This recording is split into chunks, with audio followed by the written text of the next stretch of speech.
वालेकुम दोस्तों, मैं आज एक और वीडियो लेकर आपके पास हाजिर हुआ हूँ। आज की इस वीडियो में हम आपको अचार बनाने का तरीका बताएंगे और उसमें हम आपको बताएंगे कि आम कैसे तोड़े जाते हैं, उनको कैसे धोया जाता है और उसके बाद अचार डालने का मुकम्मल तरीकाकार आपको बताएंगे। तो मेरे साथ रहिए, चलते हैं आमों की तरफ। तो जी दोस्तों, ये हम आम तोड़ कर ले आए हैं। आम जो है वो कम से कम इतना होना चाहिए, कच्चा आम होना चाहिए, आम पका हुआ नहीं होना चाहिए, अंदर से बिल्कुल कच्चा होना चाहिए, तो उसका अचार ठीक बनता है। अगर आम ज़्यादा पक जाए तो वो अचार ख़राब हो जाता है। अब चलते हैं, ये आम हम तोड़ के लाए हैं, अभी इन आम को जाकर धोते हैं।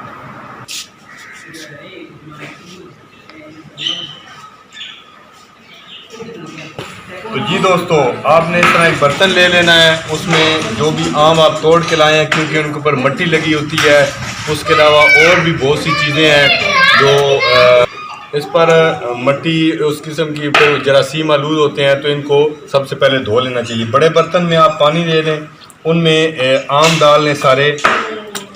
हम इसको आम सारे इसमें डाल लेते हैं पानी के अंदर। जो है वो बिल्कुल अच्छी तरह धो लेने हैं, ताकि इनके ऊपर जो ये सफ़ेदी सी लगी होती है, जो इनमें से ये थोड़ा सा पानी तने से निकलता है, वो आपने बिल्कुल साफ़ कर लेना है। तमाम आम जो है वो अच्छी तरह धोकर उनको उसके बाद हम इनको धूप में रखेंगे ताकि ये खुश्क हो जाए। इस तरह की टोकरी में इनको डाल लें ताकि इनका जो पानी है वो सारा इनमें से निकल जाए। बस पानी काफ़ी हो गया, पानी ज़ाया भी नहीं करना चाहिए, पानी ज़ाया करने से गुनाह मिलता है। तो ये हमने आम जो हैं वो तकरीबन अब सारे आम साफ़ हो चुके हैं। इनको इस तरह तकरीबन हर आम को आपने कोशिश करनी है उनके ऊपर अच्छे से हाथ मल लें, ताकि उसके ऊपर कोई सफ़ेदी ना रह जाए, कोई जरासीम ना रह जाए। जितना आप इसको सफाई से अचार डालेंगे, अचार उतना बेहतरीन बनता है। अचार जो है वो ख़राब नहीं होता। लेकिन ये याद रखना है कि जब आपने काटना है, काटने से पहले इनको मुकम्मल तौर पर खुश्क कर लेना है। आम खुश्क करेंगे, उसके बाद काटना शुरू करना है। ये भी आम धुल गए हैं, इनको भी हम कुछ देर के लिए धूप में रखेंगे ताकि ये खुश्क हो जाए।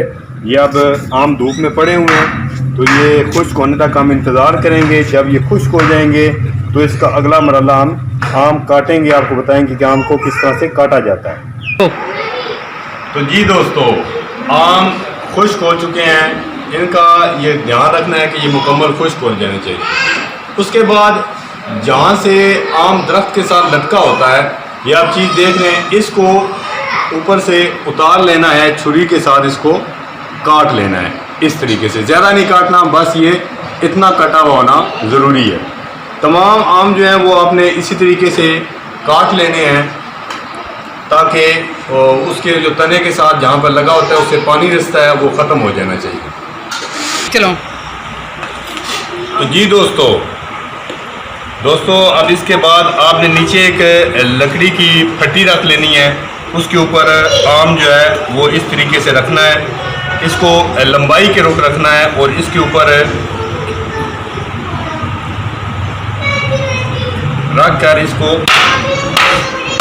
ऐसे करेंगे तो ये दो टुकड़े हो जाएगा। इसके बाद इसके अपने तरीके से ज़्यादा नहीं रखने, छोटे पीस रखने हैं, इनको इस तरह से काटना है। आम काट रहे हैं।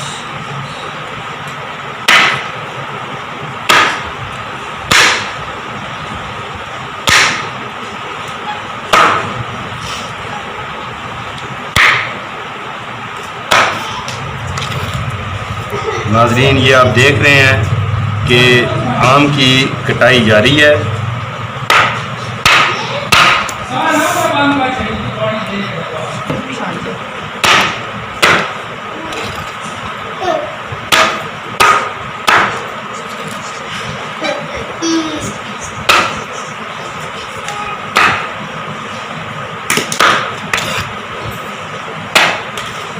यकीनन नाजरीन आपके मुंह में पानी भी आ रहा होगा।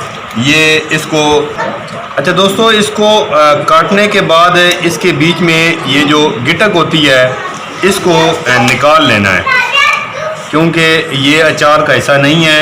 इसको बीच में से हम